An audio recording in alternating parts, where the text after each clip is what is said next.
బంగ్లాదేశ్లో చరిత్రనే తిరగరాసే పనిలో పడ్డారు కొత్త పాలకులు. దేశం అల్లకల్లోలంగా ఉంది, ఆర్థిక పరిస్థితి బాగాలేదు, ఎక్కడ చూసినా హింస చెలరేగుతుంది. ముఖ్యంగా మైనారిటీలు, హిందువులు, క్రైస్తవులపైన దాడులు పెరుగుతున్నాయి, మత ఉన్మాదం చెలరేగిపోతుంది. అవన్నీ మహమ్మద్ యూనస్ నాయకత్వంలో ఉన్న కొత్త ప్రభుత్వానికి పట్టింపులేదు. ఆయన ఇప్పుడు బంగ్లాదేశ్లో ఉన్న కొత్త పాలకులకు అర్జెంట్ టాస్క్ ఏంటంటే, బంగ్లాదేశ్లో డెమోక్రసీని పునరుద్ధరిస్తాం, బంగ్లాదేశ్ అని కథలు చెప్పారు, కహానీలు చెప్పారు. ఆ పనేమి లేదు. ఇప్పుడు ఎన్నికలు ఈ ఇయర్లో కూడా ఉంటాయా అన్నది అనుమానమే. 2026 వరకు ఎన్నికలు జరగవని కూడా అంటున్నారు. ఎన్నికలు జరిగినా అది ఎంత ఫేర్గా జరుగుతాయన్నది అనుమానాస్పదమే. ప్రతీకార దాడులతోనే కాలక్షేపం చేస్తున్నారు. భారతదేశానికి వ్యతిరేకంగా మాట్లాడడం, ఈ పనుల్లో బిజీ ఉన్నారు. అంతేకాదు తమ దేశ చరిత్రనే మార్చాలి అనే ప్రయత్నంలో పడ్డారు. ఎక్కడైనా ప్రపంచంలో రైట్ వింగర్స్కి ఉండేటువంటి లక్షణం ఏది? రైట్ వింగ్ పాలిటిక్స్లో ఉండే ఒక మేజర్ లక్షణం ఏంటంటే హిస్టరీని కంప్లీట్గా మార్చేస్తారు. ఇప్పుడు మన దేశంలో కూడా చూడండి, గాంధీకి వ్యతిరేకంగా, నెహ్రూకి వ్యతిరేకంగా, ఈవెన్ అంబేద్కర్కి వ్యతిరేకంగా ఏ రకంగా వ్యాఖ్యానాలు వినిపిస్తూనే ఉంటాయి. ఆ మేరకు వస్తే గాంధీ, అంబేద్కర్ అంటే భయం గనక కాస్త ధైర్యం చేయరు. ఎందుకంటే ఈ దేశంలో కోట్లాది మంది ప్రజలు అంబేద్కర్ని ఏమన్నా అంటే ఊరుకోరు కనుక.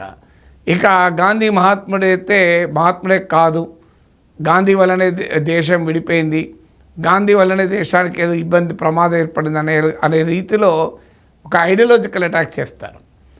కానీ ఇప్పటికీ కూడా గాంధీ మహాత్ముల పట్ల భారతీయ సమాజంలో ఉన్న గౌరవం వల్ల అడపాదడపా గాంధీని పొగుడుతూ కూడా ఉంటారు.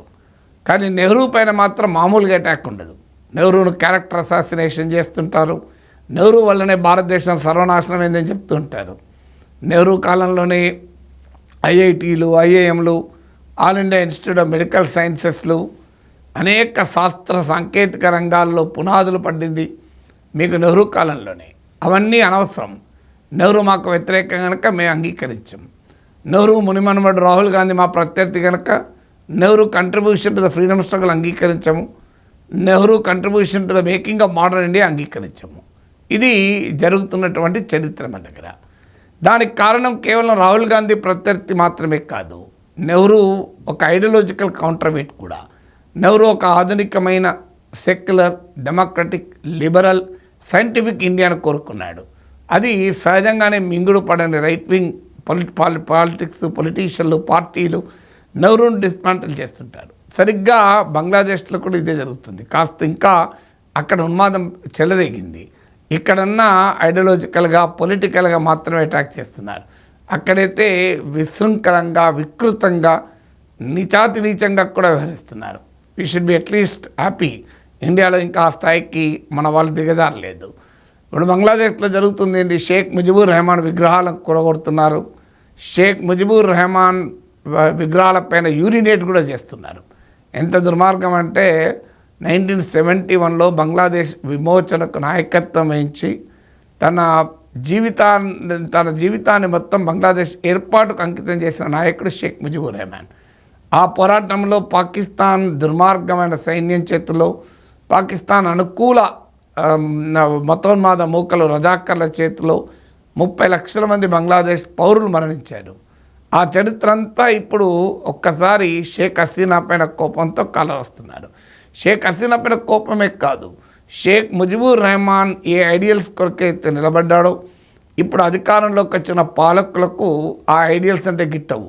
షేక్ ముజిబుర్ రెహమాన్ ఒక సెక్యులర్ బంగ్లాదేశ్ కోరుకున్నాడు, లిబరల్ బంగ్లాదేశ్ కోరుకున్నాడు, మతోన్మాదాన్ని వ్యతిరేకించాడు. అది ఇప్పుడున్న పాలకులకు నచ్చదు. ఇప్పుడున్న పాలకుల్లో బంగ్లాదేశ్ నేషనలిస్ట్ పార్టీ లాంటి పార్టీలు, జమాతీ ఇస్లామీ బంగ్లాదేశ్ లాంటి మతోన్మాద శక్తులు ఇవాళ అధికారంలో ఉన్నాయి. వీళ్ళందరికీ కూడా సెక్యులర్ బంగ్లాదేశ్ అంటే నచ్చదు. అందుకే బంగ్లాదేశ్ రాజ్యాంగాన్ని మార్చేయాలి, సెక్యులర్ అన్న పదం ఉండకూడదు, ఇస్లామిక్ స్టేట్ ఆఫ్ బంగ్లాదేశ్ అని. దాంతోపాటు పాకిస్తాన్ క్రూరత్వానికి వ్యతిరేకంగా, పాకిస్తాన్ అణచివేతకు వ్యతిరేకంగా లక్షల కుటుంబాల త్యాగాల పునాదులపైన బంగ్లాదేశ్ పుడితే ఇప్పుడు ఆ పాకిస్తాన్కు లాయల్గా ఉండేటువంటి సెక్షన్ ఏంటి? లాయల్టీ పాకిస్తాన్లో ఉన్న మతోన్మాదమే వీరికి ఆదర్శం కనుక పాకిస్తాన్కు విధేయత. అంటే పాకిస్తాన్ ఒక చాలా గొప్ప దేశంగా ఉందని కాదు, ఆ మాటకైతే ఎకనామిక్గా సోషల్గా కూడా Bangladesh was way head of Pakistan. అయినా కూడా బంగ్లాదేశ్లో ఉన్న ఈ ఛాందసవాద సెక్షన్లకు పాకిస్తాన్ ఒక ఆదర్శం, పాకిస్తాన్ ఒక గొప్ప దేశం. అసలు బంగ్లాదేశ్ విమోచన వీళ్ళు వ్యతిరేకిస్తున్నారు. ఆ శక్తులు ఇప్పుడు బంగ్లాదేశ్ చరిత్రనే తిరగరాస్తున్నారు. ఇంట్రెస్టింగ్ ఎగ్జాంపుల్ ఏంటంటే మార్చ్ 26, 1971 రోజు షేక్ ముజిబుర్ రెహమాన్ తమ దేశం స్వతంత్ర దేశమని ప్రకటించారు.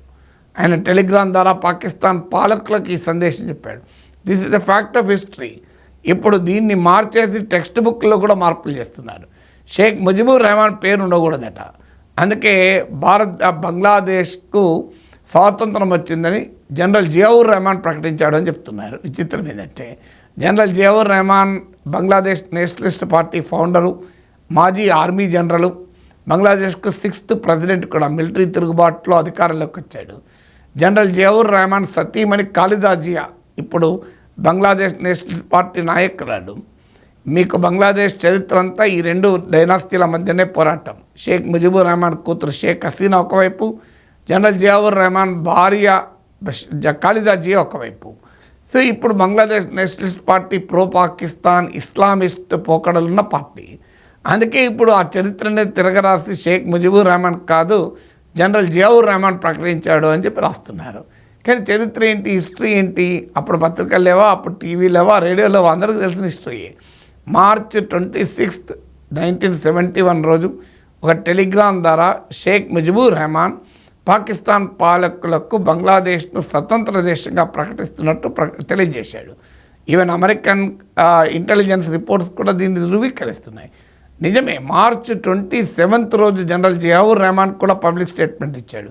కానీ షేక్ ముజిబుర్ రెహమాన్ తరఫున ఇచ్చాడు. షేక్ ముజిబుర్ రెహమాన్ అరెస్ట్ అయ్యే ముందు ఈ ప్రకటన చేశాడు. ఇంకా అప్పటికి దేశం స్వాతంత్రం రాలే, కానీ ఆ ప్రకటన చేశాడు. జనరల్ జియావుర్ రెహమాన్ షేక్ ముజిబుర్ రెహమాన్ కలిసే పోరాడచ్చు, కానీ షేక్ ముజిబుర్ రెహమాన్ చరిత్ర కాదంటే అది సరైనది కాదు. అందువల్ల బంగ్లాదేశ్ తన చరిత్రనే మార్చేసుకొని ఒక ఉన్మాదపూరితమైన చరిత్రను తనకు తాను లిఖించాలనుకుంటే, వర్తమానాన్నే కాదు చరిత్రను కూడా మార్చేయాలనుకుంటే ఇక భవిష్యత్తు ఎంత అంధకారంగా ఉంటుందో మనం అర్థం చేసుకోవచ్చు.